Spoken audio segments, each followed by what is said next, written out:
Hello, magandang araw po sa inyong lahat. Meron po akong ipapakitang bato o mutya na aking nakukuha sa kasili. Nakuha ko ito sa kasili o palos. Yan. Ito po. May bibig siya. May bibig siya. Yan. May bibig siya. Nakuha ko po ito araw ng Biyernes. Tapos bilog yung buwan niya at nagpunta ko doon sa bukid. At ito po ang aking nakukuhang kasili. Meron kasing sapa doon sa aming bukid na may kasili doon na marami. At nakakuha ako ng 3 pirasong kasili na aking gibingwit o gibingwit. Sa Bisaya, gibingwit. Tapos nakuha ako ng 3. Pagkatay ko yung 3, may bato sa loob ng kasili at ito po yon. Ayan. Ayan po, may bibig pa yung bato. May bibig siya. Yan. May bibig yung bato yung aking nakukuha. Kaya ipapakita ko sa inyo at para makita ninyo kung ano ang itsura. Ayan o. Ayan.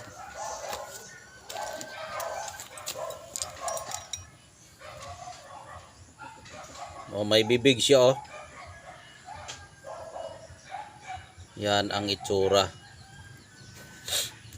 Yan. Mutya sa kasili o palos. Yan. Oh. May bibig pa oh. Yan.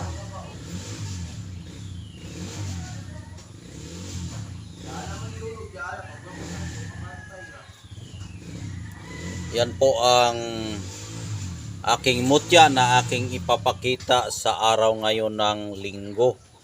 Nakuha ko po ito araw ng Biyernes. Namingwit ako doon sa bukid na may ilog. Nakakuha ako ng 3 piraso at kinatay namin yung 3 piraso at mayroong bato sa ilalim ng laman ng kasili. At itong bato na ito, sinilip ko ng mabuti, may bibig siya. Ayan. Ang maganda gamitin ito yung kapag mayroon kang ganito, ganito ba, ganito. Mayroon kang ganito, hindi ka madaling mahuli. Dahil yung palos ay danlog yan sa Bisaya, yung madulas talaga yan. Kaya pag mayroon ganito, madulas ka talaga. Yan, pampadulas ito sa mga kalaban mo o sa proteksyon. Maganda ito, proteksyon, dahil pampadulas ito. Dahil kapag pampadulas po ang pag-uusapan po natin, alam nyo na kung ano yung ibig sabihin na madulas. Dahil kapag may mga tayo huhulihin, grabing taong yun ay napakadulas, mahirap mahuli. Parang kasili o parang palos. Yan po ang ibig sabihin sa dulas, madulas ka nito. At taguliwas din ito, dahil nga ay madulas ka ay taguliwas o yung iiwas sa iyo ang mga kapahamakan kapag meron ka nito. Ang paggamit po nito, balutin mo lang na ito ng pulang tila, tapos ihabak mo ito. Balutin mo ng pulang tila. Ayan. Yan po ang tunay na kasili. Dahil nga kapag manguha ka ng mutya, huwag kang mamulot sa dagat, huwag kang mulot sa ilog. Dahil marami akong mga nakikitang mga antingero na sa mga YouTuber, manguha sila ng mga bato dyan sa ilog at sa tabi ng dagat. Nako, huwag po kayong maniniwala dyan, dahil nga ang tunay kasi na mutya ay galing sa kalikasan. Kapag kalikasan kasi, dapat buhay po ang mga pinagkukunan katulad nito. Sa loob ng kasili ito na nakukuha sa isda na palos. May bato, yan ang mutya. Halimbawa, makakuha ka ng mutya sa gabi, dapat sa gabi rin makukuha.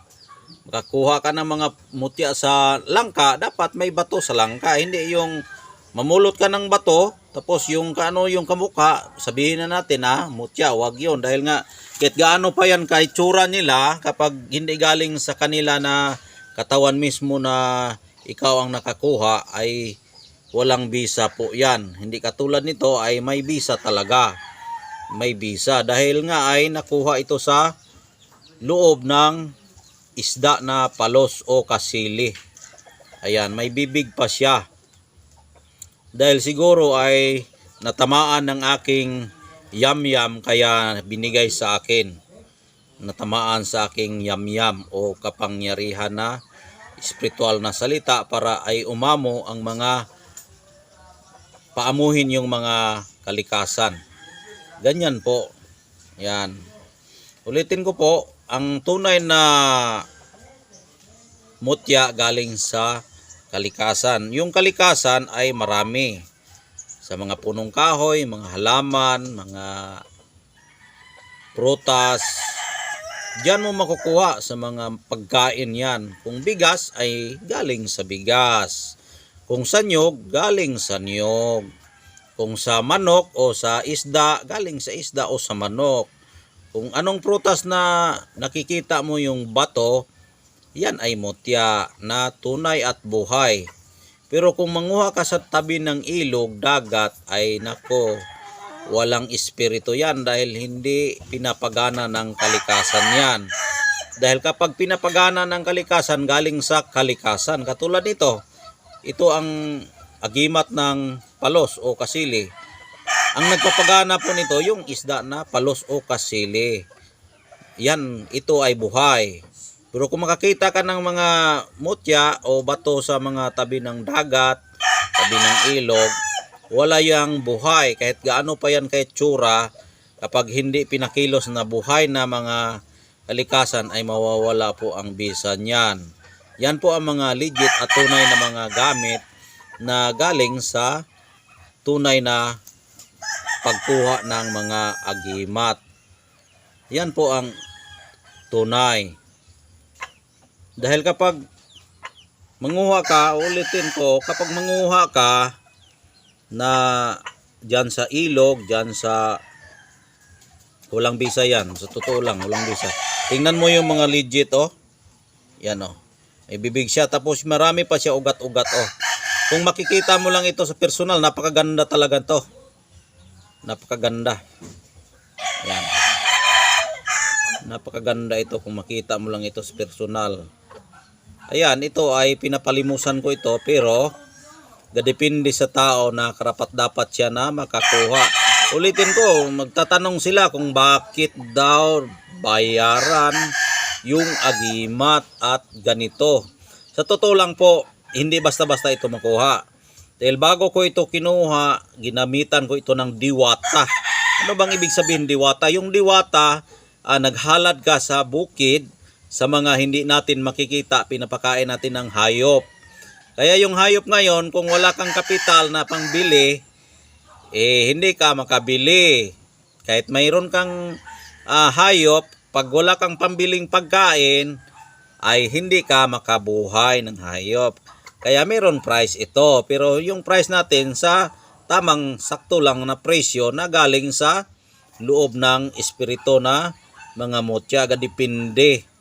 Yan po ang mga tunay. Hindi yung ibigay agad na galing dyan. Siguro kung ako ay mamamatay na, kung mga pamilya natin na mamamatay na, simba ko lang, palayo lang ng mga kamatayan dyan, pwede natin maiwan itong ating agimat. Kaya huwag kayong magsisi kung makabili kayo ng mga ganito na galing sa mga kalikasan o yung alanganin kayong bumili dahil nga ay mahal. Nako, sa totoo lang, kapag ito'y mapasayo, ikaw ay mamamatay, yung ito ay hindi pa mamamatay dahil immortalis itong bato na ito. immortalis, hindi basta-basta ito mawala ang visa kapag ito'y dinadala mo lang. Pag hindi lang mawala dahil nga nagiging bato na itong palos. Maiwan mo sa mga katutubo mong mga pamilya, mga pamangkin o may anak ka, pwede mo maiwan ito. Sabihan mo lang na ayusin sa paggamit, sabay sa mga utos ng ating Panginoon, sa mga batas na pwede nating batas nga, pwede nating magamit sa ating batas. Yan. Kaya yan lang po ang aking masasabi dahil wala na tayong oras. Maraming salamat sa mga naniniwala sa akin. Kaya hanggang dito na lang po. God bless po sa inyong lahat.